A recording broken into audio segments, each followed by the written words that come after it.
Assalamualaikum warahmatullahi wabarakatuh. Selamat pagi.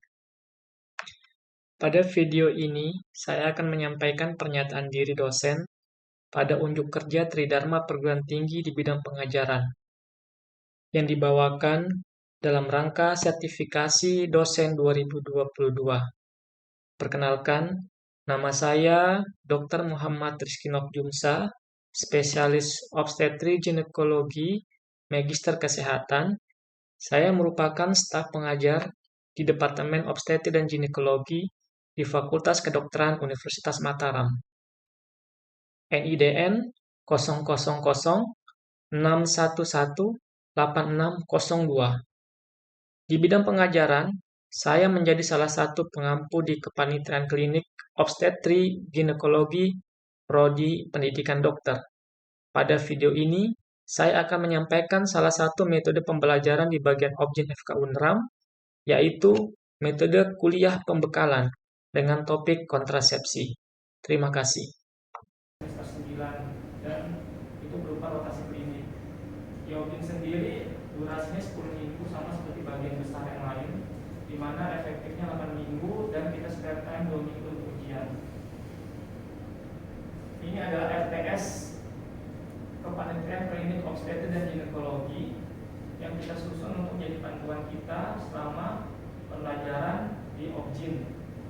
Pertama, CPR yang dibebankan pada mata kuliah ini pertama, bertakwa pada Tuhan Yang Maha Esa dan mampu menunjukkan sikap religius, kemudian menjunjung tinggi nilai kemanusiaan dan menjalankan tugas berdasarkan agama, moral, dan etika, berkontribusi dalam peningkatan mutu kehidupan bermasyarakat, berbangsa, bernegara, dan pengabdian peradaban berdasarkan Pancasila, berperan sebagai warga negara yang bangga dan cinta tanah air, memiliki nasionalisme serta rasa tanggung jawab pada negara dan bangsa, menghargai keanekaragaman budaya, pandangan agama, dan kepercayaan serta pendapat atau temuan orisinal orang lain. Selanjutnya, bekerjasama dan memiliki kepekaan sosial serta kepedulian terhadap masyarakat dan lingkungan, taat hukum dan disiplin dalam kehidupan bermasyarakat dan bernegara, dan menginternalisasi nilai, norma, dan etika akademik.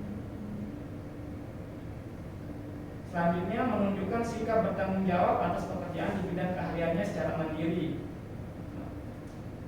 Kemudian, ini adalah poin-poin yang harus kalian jalankan dan hasil dari pembelajaran kita. Pertama, mampu bekerja di bidang keahlian pokok untuk jenis pekerjaan yang spesifik dan memiliki kompetensi kerja yang minimal setara dengan standar kompetensi kerja profesinya. Mampu membuat keputusan yang independen, menjalankan pekerjaan profesinya berdasarkan pemikiran logis, kritis, sistematis, dan kreatif. Mampu mengkomunikasikan pemikiran, argumen, atau karya inovasi yang bermanfaat bagi pengembangan profesi dan kewirausahaan yang dapat dipertanggungjawabkan secara ilmiah dan etika profesi kepada masyarakat, terutama masyarakat profesinya. Selanjutnya, mampu melakukan evaluasi secara kritis terhadap hasil kerja dan keputusan yang dibuat dalam melaksanakan pekerjaannya oleh dirinya sendiri dan oleh sejawat. Mampu meningkatkan keahlian keprofesiannya pada bidang yang khusus melalui pelatihan dan pengalaman kerja. Mampu bekerja sama dengan profesi lain yang sebidang dalam menyelesaikan masalah pekerjaan bidang profesinya, dan mampu mengembangkan dan memelihara jaringan kerja dengan masyarakat, profesi, dan kliennya. Dan semua ini kalian dilatih selama pendidikan klinik, selama rotasi dokter muda untuk bisa mencapai tujuan-tujuan ini. Kemudian, mampu menggali dan bertukar informasi secara verbal dan nonverbal dengan pasien pada semua usia, anggota keluarganya, kolega, dan praktisi lain dalam situasi yang sebenarnya. Mampu mengakses, menilai kualitas informasi dan pengetahuan, serta mendiseminasikan secara efektif pada pasien, sejawat profesi kesehatan, masyarakat, dan pihak-pihak terkait untuk peningkatan mutu pelayanan kesehatan. Mampu mengaplikasikan ilmu biomedik, humaniora, kedokteran klinik, dan ilmu kesehatan masyarakat atau kedokteran komunitas dalam mengelola masalah kesehatan secara holistik dan komprehensif. Pada akhirnya nanti kalian akan terjun ke masyarakat. Ilmu klinis yang kalian selama stase objin diharapkan bisa membantu kalian memanage komunitas tempat kalian bekerja, antara di puskesmas atau di lingkungan kalian bertugas. Mampu melakukan prosedur klinis sesuai masalah, kebutuhan pasien, dan sesuai kewenangannya yang mencakup aspek prosedur diagnosis, tata laksana pasien secara holistik dan komprehensif dengan menerapkan prinsip keselamatan pasien, diri sendiri, dan orang lain. Akhirnya capaian pembelajaran kita pada stase objin ini adalah melalui serangkaian kegiatan poliklinik, kegiatan visit di ruangan baik di bangsal maupun ruang intensif, jaga ruangan dan IGD, tutorial klinik, laporan kasus dan pembagian jurnal, serta bedside teaching dan ujian mini checks dan ujian kompre atau long case. Dokter muda mampu memberikan pelayanan kesehatan maternal pada ibu hamil serta merencanakan gangguan obstetrik dan ginekologi pada individu, keluarga, dan masyarakat sesuai dengan SKDI tahun 2012. Ini adalah kemampuan akhir yang diharapkan pada dokter muda bagian objin, di mana dokter muda bagian objin kita memberikan pelayanan obstetrik dan pelayanan ginekologi sesuai dengan kompetensi sesuai dengan SKDI 2012. Pada kesempatan kali ini saya ingin menitikberatkan dan membawakan kuliah tentang kemampuan akhir 9 tentang pelayanan kontrasepsi. Pelayanan kontrasepsi mungkin kurang familiar ya, mungkin dokter umum di puskesmas kadang-kadang kurang bersentuhan dengan hal tentang kontrasepsi karena pasien itu lebih sering lebih nyaman kadang-kadang berkonsultasi dengan bidannya.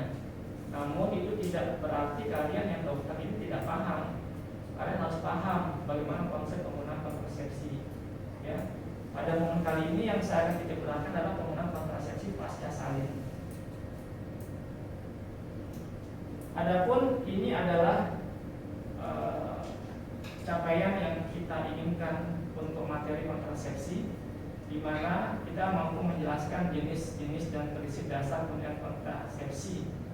Dalam hal ini, momen kali ini saya akan menjelaskan kontrasepsi pasca salin, mampu menjelaskan cara kerja, efektivitas, indikasi, dan kontraindikasi kontrasepsi pasca salin. Oke, kita berlanjut kepada sebelumnya kita lihat dulu bahwa metode pembelajaran ini ada kuliah pembekalan dengan trigger materi kontrasepsi pasca salin yang kita lakukan pada pagi hari ini. Harapannya dengan teori ini kalian punya mindset, punya pengetahuan, sehingga kalian paham nanti saat mengedukasi pasien. Kemudian mampu meng-KIE, ya. Kemudian kita bedside teaching, di mana pasien di bangsal atau pasien di poliklinik kalian berikan informasi tentang nanti setelah lahiran mau pilih tadi apa. Sebaiknya jangan saat dia infartu, tapi jauh sebelum itu saat ada AEG pertama, AEG kedua. Disitulah saat kita komunikasi dengan pasien untuk pilihan kontrasepsinya apa nanti setelah melahirkan. Nah, di sini juga termasuk anamnesa, apakah pasien punya masalah atau karakteristik tertentu sehingga dia tidak bisa menggunakan metode tertentu, atau mungkin lebih condong menggunakan metode yang lain. Nah, di sini anamnesanya. Lalu kita melakukan pemeriksaan fisis dan edukasi kepada pasien.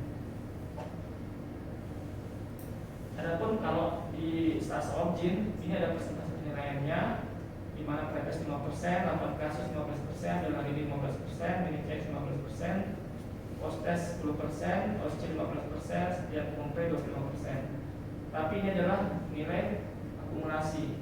Jadi kita berusaha seobjektif mungkin, tidak ada satu nilai yang terlalu mendominasi nilai yang lain. Semua kita buat objektif.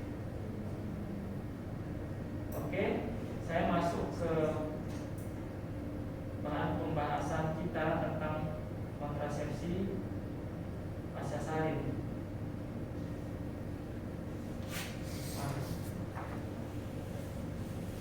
Tujuan sesi kali ini adalah untuk mengetahui jenis kontrasepsi yang tersedia untuk keadaan pasca salin, mengetahui sifat-sifat masing-masing kontrasepsi pasca salin, dan mengetahui bagaimana sih rekomendasi WHO terhadap tiap-tiap pilihan tersebut. Kemudian kontrasepsi pasca salin idealnya tidak menghentikan produksi ASI. Itu sarannya apabila memang ibunya pengen memberikan ASI eksklusif. Kemudian kontrasepsi terpilih seharusnya tidak mempengaruhi kualitas dan jumlah ASI atau mengganggu kesehatan bayi pada akhirnya. Karena kalau dia sampai tidak dapat ASI secara eksklusif, itu bisa mengganggu perkembangan dan kesempatan bayi untuk tumbuh dengan baik. Infertilitas pasca salin. Jadi kesuburan itu akan kembali dalam waktu 6 minggu pada klien yang tidak menyusui bayinya. Ya. Jadi dia akan segera subur dalam waktu 6 minggu. Pada beberapa kasus pasien yang memberikan ASI eksklusif pun 18% menurut Sperov itu sudah bisa kembali subur. Sehingga momen yang paling krusial adalah 6 minggu pertama ini.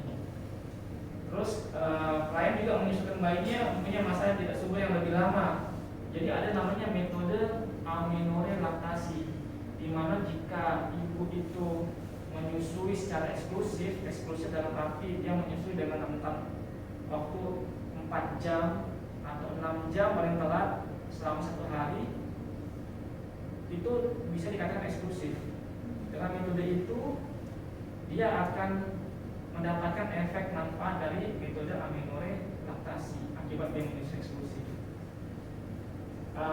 ASI metode amenorrhea laktasi ini efektif ya, sampai 98% efektivitasnya. Tapi itu jika klien itu belum mens dan bayinya tidak lebih dari 6 bulan. Karena ketika bayi itu lebih dari 6 bulan, maka dia sudah mendapatkan makanan pengganti ASI, sehingga frekuensi meneteknya akan menurun, dan itu menyebabkan dia akan segera kembali subur.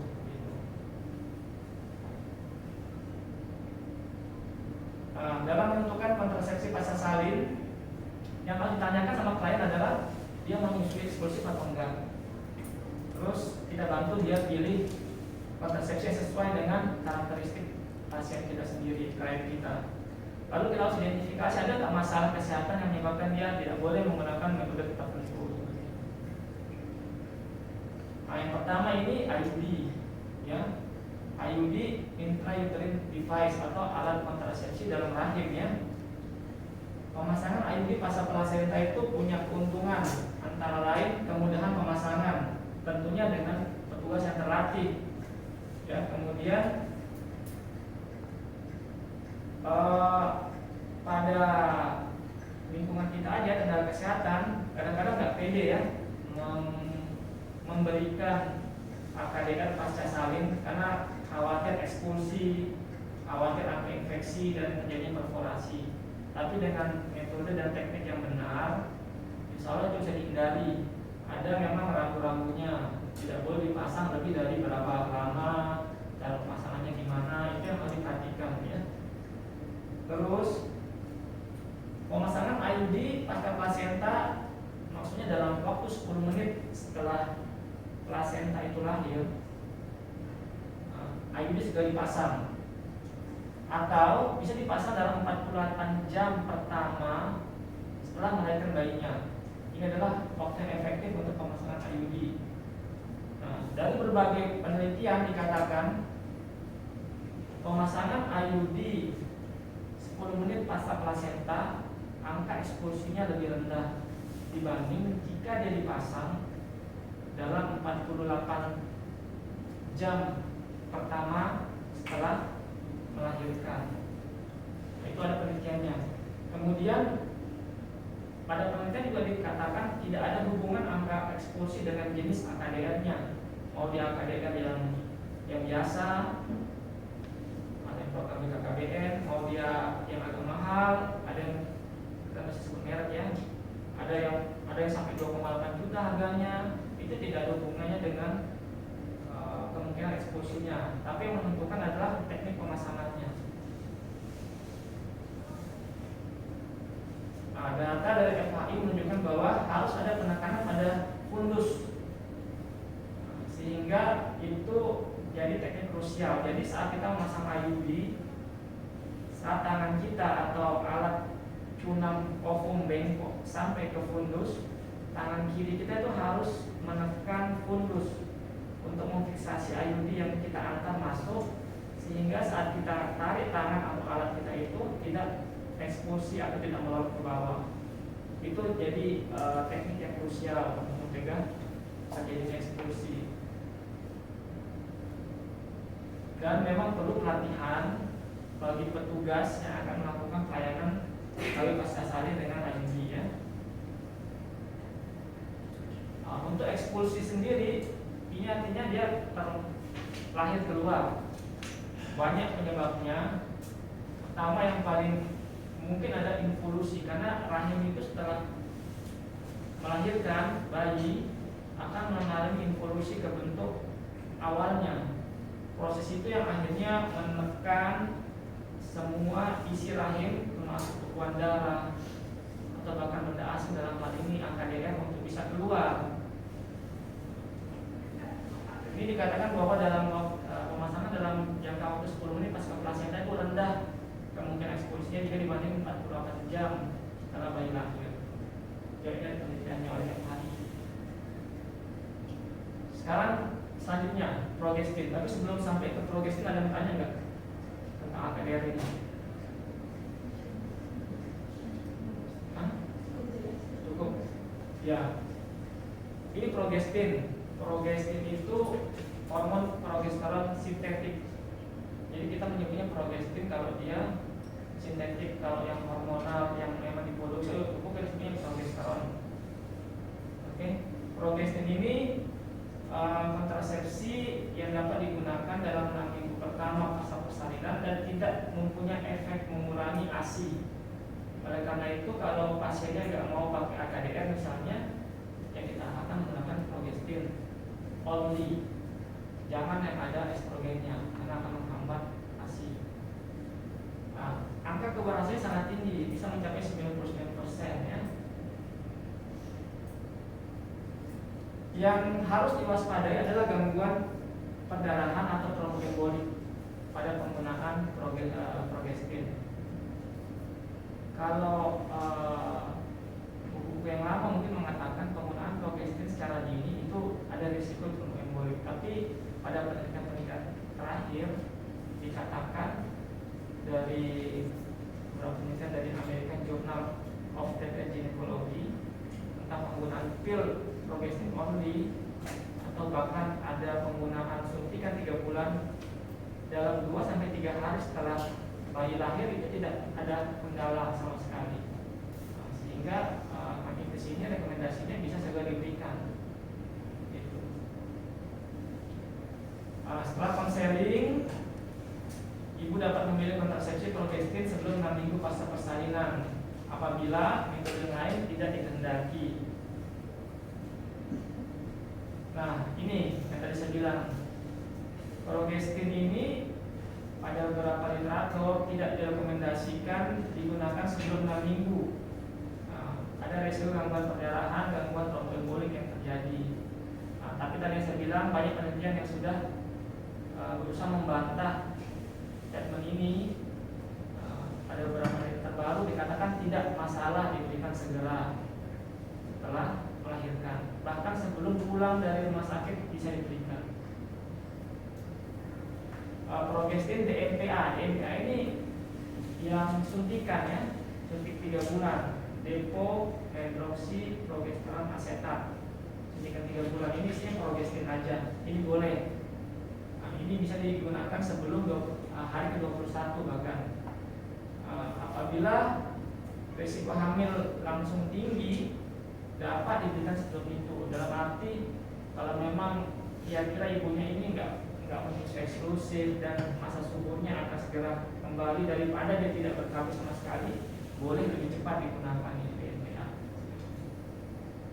Kemudian implan, ini juga isinya progestin. Jadi ada pil mini, DMPA, sama implan. Implan ini batang silastik yang dimasukkan di bawah kulit. Teknologi terbaru dia cuma 1 batang. Kalau beberapa tahun yang lalu butuh 2 batang. Ya. Ini dilepaskan secara perlahan Ini juga isinya progestin, jadi tidak mengganggu ASI juga, dan bisa jadi pilihan pada ibu setelah melahirkan.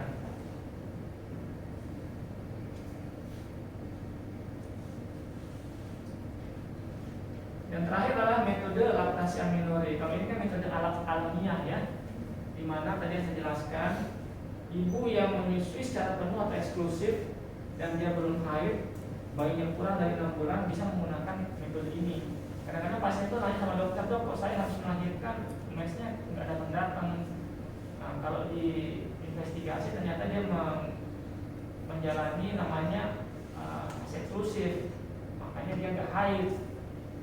Itulah yang berfungsi sebagai kontrasepsi bagi dia. Tapi ini ada batasannya, kalau lebih 6 bulan nggak bisa sudah, karena seiring dengan bayinya yang sudah makan makanan tambahan. Bila tidak ingin hamil setelah 6 bulan harus pakai kontrasepsi yang lain, ya nggak bisa menggunakan ini saja. Bagaimana mekanisme kerjanya? Jadi yang namanya produksi ASI oleh kelenjar ASI itu dihasilkan oleh prolaktin ya. Kalau prolaktin di pituitari anterior, dia kalau itu dihasilkan dia akan berkompetisi dengan FSH dan LH. Pada akhirnya kalau prolaktin ini meningkat, FSH akan tertekan. FSH LH ini tertekan, maka tidak akan ada pertumbuhan, terhambatlah pertumbuhan sel-sel telur di ovarium, dan tidak akan terjadi penebalan pada titik rahim yang dibutuhkan untuk menjadi suatu kehamilan.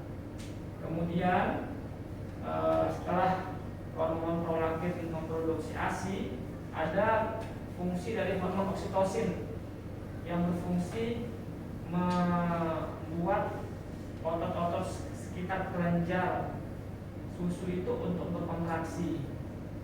Jadi yang menentukan lancar atau tidaknya keluar ASI-nya adalah oksitosin. Oksitosin ini krusial, dan untuk menghasilkan oksitosin yang cukup perlu suasana hati yang baik dari ibunya. Ibunya harus bahagia, tidak boleh stres dan sebagainya. Itu bisa mengganggu produksi ASI. Nah, itulah mengapa kalau ibu hamil yang stres pasca persalinan kadang-kadang ASI-nya nggak lancar. Butuh suasana yang bahagia, dukungan. Kadang-kadang ada pijat oksitosin namanya untuk meningkatkan hormon oksitosin itu. Nah, itulah gambaran bagaimana sedangkan yang namanya produksi kedua hormon ini sangat dipengaruhi sama isapan dari bayi.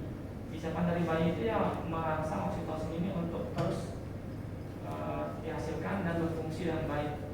Di sisi lain, oksitosin juga punya fungsi untuk membantu kontraksi rahim, involusi rahim. Makanya kalau kita lihat postpartum kadang-kadang bayi ibu yang anaknya menetes itu perdarahannya nggak terlalu banyak, karena tadi ada fungsi oksitosin membantu, oksitosin alami ya, bukan yang dari obat yang di-drip.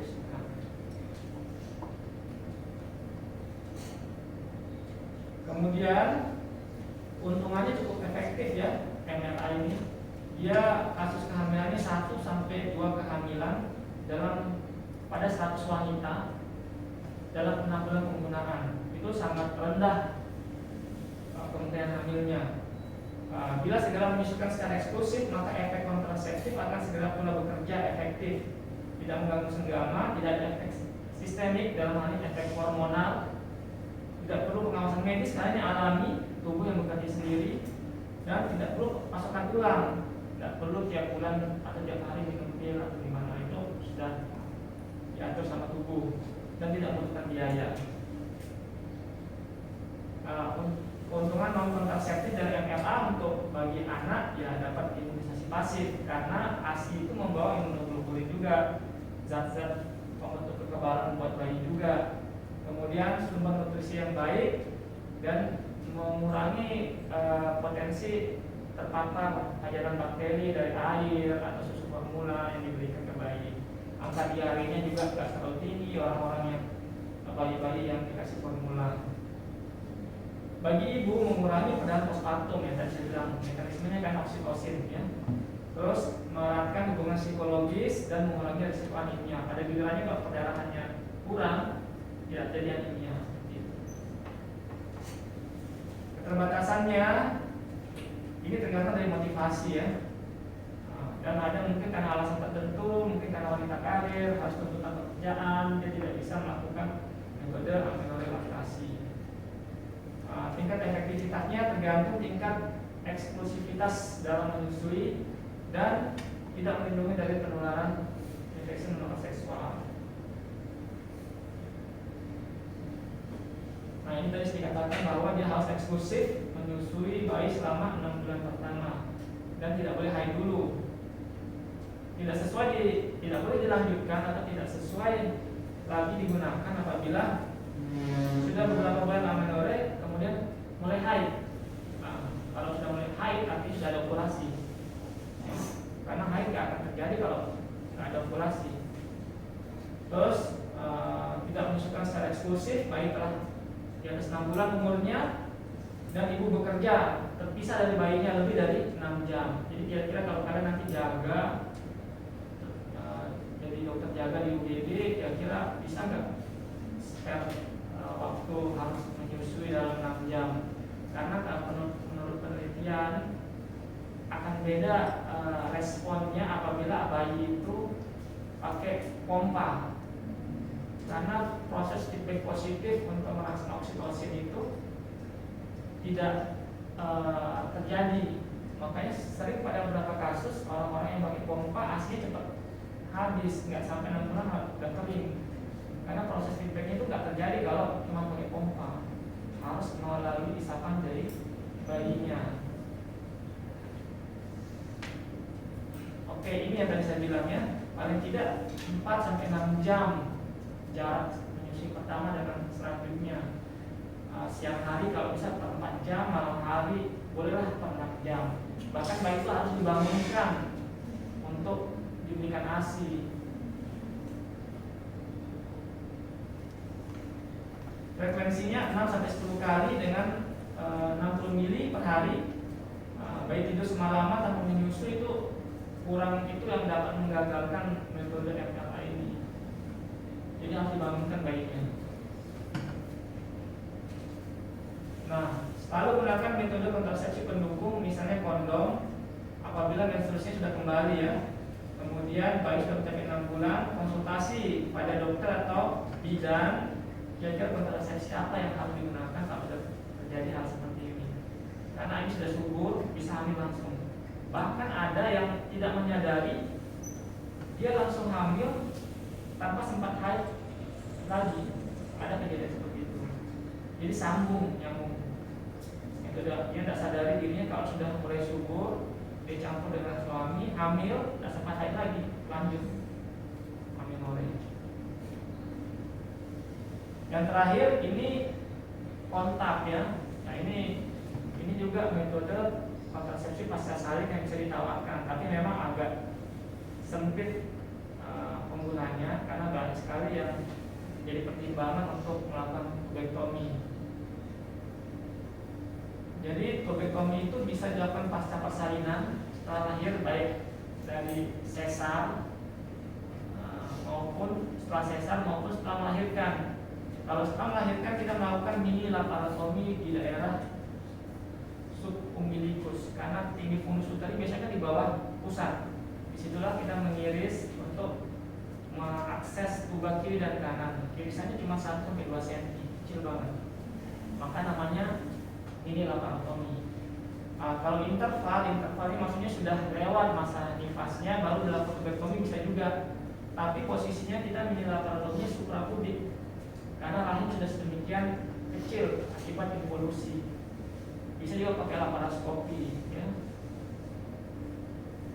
Yang harus diperhatikan sebelum tubektomi harus dipastikan ini sukarela ya, bukan paksaan, bukan karena suami yang maksa harus tubektomi, tapi istri sukarela dengan persetujuan suami tentunya.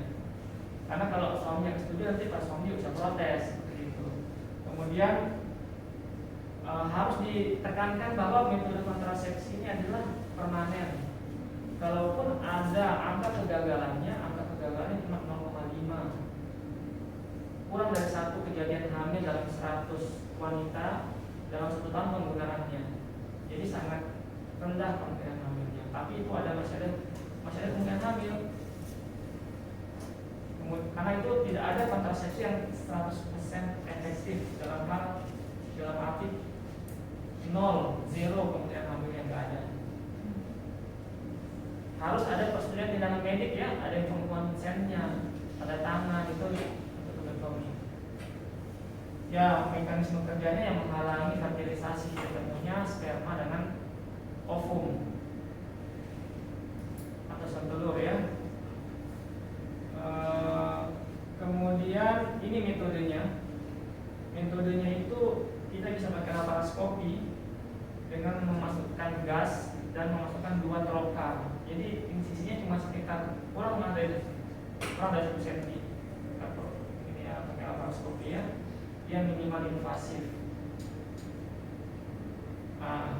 Metodenya macam-macam. Ada diikat pakai vitamin klip kayak begini, ada dipotong, ada di kauter, dipanaskan, ada yang pakai cincin ion namanya, silastik, macam-macam. Siapa di antara kalian sudah pernah lihat tubektomi? Pernah? Dia diikat seperti itu, lalu dipotong, ya, harus di kauter kadang-kadang. Dia namanya metode Pomeroy ya. Ada juga metode seperti ini. Dilakukan penanaman tuba yang distal ditanamkan ke dalam peritoneumnya. Lalu tuba yang proksimal itu dikasih elektrokauter sehingga terkesan kayak dibakar seperti itu ya, sehingga tidak merusak tubanya, sehingga tidak terjadi lagi kemungkinan untuk ketemu sperma dengan sel telur. Macam-macam metodenya. Nah, ini ada metode dia dilepas, dibuka dari peritoneumnya, dilihat tubanya saja, baru diikat, digunting tubanya saja. Nah, ini pakai bipolar, elektrokauter, tinggal ditekan, aliran listrik akan mengkoagulasi tuba itu. Ini pakai cincin ion namanya. Modelnya cincinnya begini. Ini metode lain lagi, ada dipotong dan pakai cincin itu nanti dia iskemik lama-lama, dan akhirnya akan jadikannya mati. Ya, ini tadi saya bilang sangat efektif, tapi tidak ada yang 0,5 dalam 100 wanita dan 1 tahun pemakaiannya. Kemudian efektif dan bersifat permanen, tidak ada efek jangka panjang, tidak mengganggu proses senggama dan produksi ASI. Nah, pada beberapa penelitian dengan melakukan intervensi pada tuba itu mengurangi kejadian kanker ovarium. Ya, jadi penelitian sekarang menyebutkan bahwa penyebab si ovarium itu sebenarnya bukan langsung dari ovariumnya, tapi dari tuba. Nah, tuba itu yang akhirnya berkembang dan implantasi di ovarium, hanya ovariumnya akan menjadi karsinoma.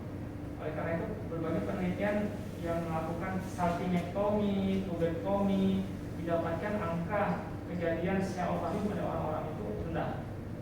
Oleh karena itu sekarang rekomendasinya kalau memang sudah tidak membutuhkan fungsi reproduksi, lakukan tubektomi atau salpingektomi.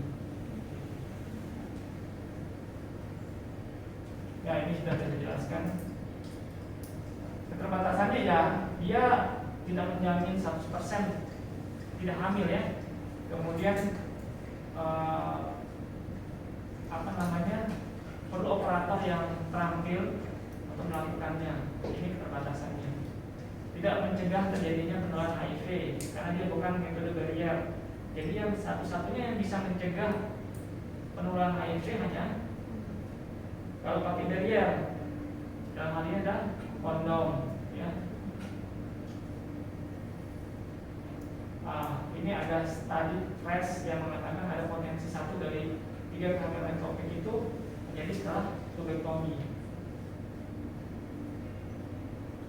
Jangka pendeknya terjadi 1% aja. Terus ini komplikasi ya. kemudian tergantung kali operator, ya, berkaitan dengan prosedur dan teknik bedah. Jadi komplikasi pada operasi tubektomi itu bukan tanpa resiko. Tidak ada infeksi luka operasi bisa terjadi, demam pas operasi, itu resiko yang harus dilakukan pasien. Bisa terjadi perdarahan, hematom di bawah kulit, ini efek-efek dari tubektomi yang saya sampaikan tadi. Nah, sekarang pertanyaannya, kapan kita melakukan tubektomi? Melakukan tubektomi bisa kapan saja selama pasien itu tidak hamil. Nah, kalau mau menyakitkan lagi di fase proliferasi 6-13 hari, ya, fase haid, atau fase keguguran dalam 7 hari pertama, itu juga meyakinkan bahwa dia tidak hamil. Kalaupun lewat dari fase-fase ini, tinggal di tes aja dia hamil atau enggak. Kalau memang enggak, ya bisa dilakukan. Oke, terima kasih. Apabila ada pertanyaan silakan.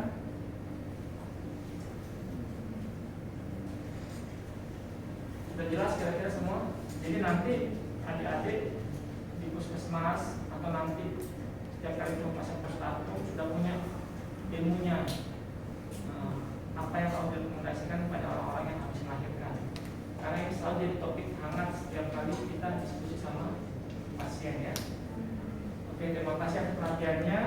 Assalamualaikum warahmatullahi wabarakatuh.